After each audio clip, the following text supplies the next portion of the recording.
தமிழகத்துடைய நிதி நிலைமை மோசமாக இருக்கிறது. இப்ப 6 லட்சம் கோடி ரூபாய் கடன் இருக்கிறது என்பதான விஷயங்களை எதிர்க்கட்சிகள் தொடர்ச்சியாக முன்வைத்தே வருகிறார்கள். இப்போ நீங்கள் முன்வைக்கக்கூடிய மாற்று வழிகளாக என்னென்ன விஷயங்களை சொல்லலாம்? இப்போ மாற்று வரிகள் என்று சொல்லும் பொழுது, இப்போ டீசல் பேருந்துகள், டீசலுடைய விலை தொடர்ந்து அதிகரித்து கொண்டே போகிறது. நீங்கள் அதுக்கு மாற்றாக ஜிஎன்சி மாற்று எரிபொருள்களை பயன்படுத்துவது, அது மூலம் இயற்கை எரிபொருட்களை பயன்படுத்துவது, இதற்கான திட்டங்களை எல்லாம் அரசாங்கம் சிந்திக்க வேண்டும். ரெண்டாவது இன்னைக்கு போக்குவரத்து கழகங்களை பொறுத்தளவில் போக்குவரத்து கழகங்களுடைய அதாவது இன்னொரு விஷயம், இந்த பொது போக்குவரத்து என்று சொல்லும் பொழுதே நீங்கள் சுற்றுச்சூழல் பிரச்சனைகள் எல்லாம் வருது. ஏற்கனவே இந்த மானிய கோரிக்கை இந்த குறிப்பிலே கூட அமைச்சர் என்ன சொல்லியிருக்காங்க, சுற்றுச்சூழல் மிக மோசமாக இருக்கு. இப்போ தனிநபர் வாகன பயன்பாட்டை குறைக்கணும். தனிநபர் வாகன பயன்பாட்டை குறைத்து பொது போக்குவரத்தை மேம்படுத்தணும்.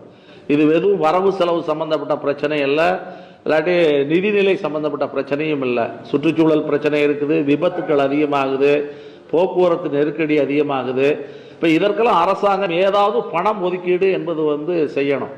மற்ற திட்டங்களுக்கு இப்போ போக்குவரத்துக்கு மட்டும் இப்போ போக்குவரத்து கழகங்களுக்கு அரசாங்கம் பட்ஜெட்டில் ஒதுக்கி இருக்கிறதுங்கிறது பெண்கள் இலவச பயணம், மாணவர்கள் இலவச பயணம், அது போக்குவரத்து கழகங்களுக்கு கொடுக்க வேண்டிய பயணம். இது தவிர டீசல் மானியம் என்று ஒரு 1300 கோடி ரூபாய் ஒதுக்கப்பட்டிருக்கிறது. ஆனால் போக்குவரத்து கழகங்களிலிருந்து ஒரு 2000 கோடி ரூபாய் வருடத்திற்கு வரியாக வசூலிக்கப்படுகிறது. அதில் அரசாங்கம் பெரிய அளவிற்கு எந்த பணமும் கொடுக்கல. துறையில கடன் இருக்குது. பொதுவாக அரசாங்கத்துக்கு நிதி நெருக்கடி என்பது இருக்குதுன்னா அதுக்கு போக்குவரத்து துறை காரணம் அல்ல. அது என்ன காரணம்? நிதி நெருக்கடியை தீர்ப்பதற்கு அது பல வல்லுநர்கள் இருக்கிறாங்க. அரசாங்கம் அரசாங்கத்தில் இருப்பவர்களுக்கு தான் அதற்கு பொறுப்பு.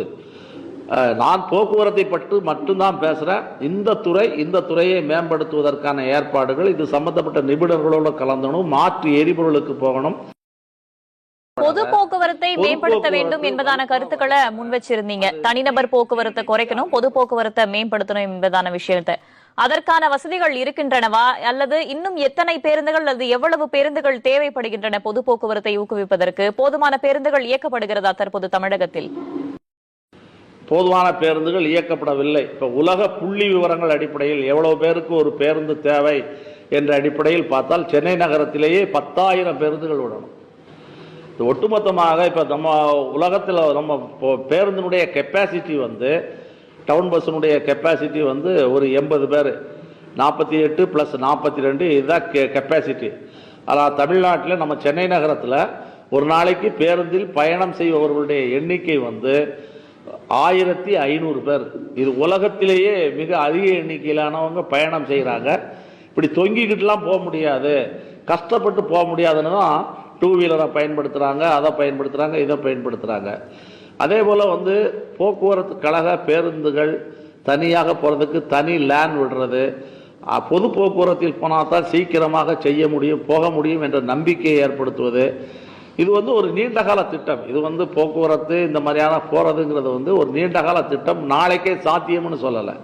இப்போ நீண்டகால திட்டம் என்ற அடிப்படையில் பல கோடி ரூபாய்க்கு இப்போ மெட்ரோ ரயில் இருக்குது. மெட்ரோ ரயிலுக்கு நம்முடைய தமிழ்நாட்டில் 30,000 கோடி ரூபாய் ஃபர்ஸ்ட் ஃபேஸுக்கு செலவு பண்ணாங்க. 30,000 கோடி ரூபாய் ஃபேஸுக்கு செலவு பண்ணி அதில் பயணம் செய்யக்கூடிய பயணிகளுடைய எண்ணிக்கை நாள் ஒன்றுக்கு 1 லட்சம் பேர். 30,000 கோடி ரூபாய் அரசாங்கம் இதற்காக செலவு செய்திருக்குது. ஆனால் போக்குவரத்து கழகங்களுக்கு அரசாங்கம் போட்ட மூலதனமே வெறும் 100 கோடி ரூபாய். இன்னைக்கு போக்குவரத்து கழகங்களுடைய அரசு மூலதனம் என்பது ஒரு 5,000 கோடி ரூபாய்க்குள்ள இருக்குது. இதுல ஒரு நாளைக்கு பயணம் செய்வர்களுடைய எண்ணிக்கை 2 கோடி பேர். ஒரு 1 லட்சம் பேர் பயணம் செய்யக்கூடிய மெட்ரோ ரயிலுக்கு அரசாங்கம் 30,000 கோடி ரூபாயை கொடுக்குறாங்க. இப்போ 2 கோடி பேர் பயணம் செய்யக்கூடிய போக்குவரத்து கழகங்களுக்கு பட்ஜெட்டில் ஒதுக்கப்பட்டிருக்கக்கூடிய தொகை ஒரு 1,500 கோடி ரூபாய் தான். அது எப்படி போகும், அது எப்படி பத்தும்? அதனால் தேவை என்னவோ இது என்னவோ அதுக்கு பயன்படக்கூடிய அடிப்படையில் அரசாங்கத்தினுடைய அவங்க மானிய கோரிக்கையில் பார்த்தீங்கன்னா பல விஷயங்கள் நல்லது சொல்லியிருக்கிறாங்க. அதெல்லாம் சொல்லிட்டு அதை அமுல்படுத்துவதற்கான திட்டங்கள் எதுவும் இல்லை. அதையெல்லாம் மாற்றுவதற்கான முயற்சி என்பது இந்த பொது போக்குவரத்து என்பது ஒரு நீண்ட ப்ராசஸ். அரசாங்கம் ஒரே நாளில் பணத்தை மொத்தமாக கொடுக்க முடியாது. படிப்படியாக அதற்கான ஒதுக்கீட்டை அதிகப்படுத்தணும். ஒரு பக்கம் இது போக்குவரத்து வளரும், மறுபக்கம் தொழிலாளர்களுடைய பிரச்சனையும் தீரும். நீங்கள் தொழிலாளிகளுடைய பணத்தை வைத்து ஒரு அரசு துறை நடத்துவது என்பது எந்த நாட்டில் இருக்குது? ரிட்டையர்டான தொழிலாளி 5 வருஷம் 10 வருஷம் பணப்பலன்களை வாங்காமல் இருப்பது எந்த நாட்டில் இருக்குது? இதெல்லாம் அரசாங்கத்திற்கு முதலமைச்சர் தேர்தல் பிரச்சாரத்தின் போது கூட இதெல்லாம் கோரிக்கை வந்தபோது எங்களது அரசு வந்த உடனே தீர்க்கும்னு சொன்னாங்க. ஒரு பக்கம் தொழிலாளர்களையும் கஷ்டப்படுத்தி கொண்டு பொதுமக்களையும் கஷ்டப்படுத்தி கொண்டு இந்த துறை இயங்கக்கூடாது. அரசு இதற்கு சரியான ஏற்பாடுகளை செய்ய வேண்டும்.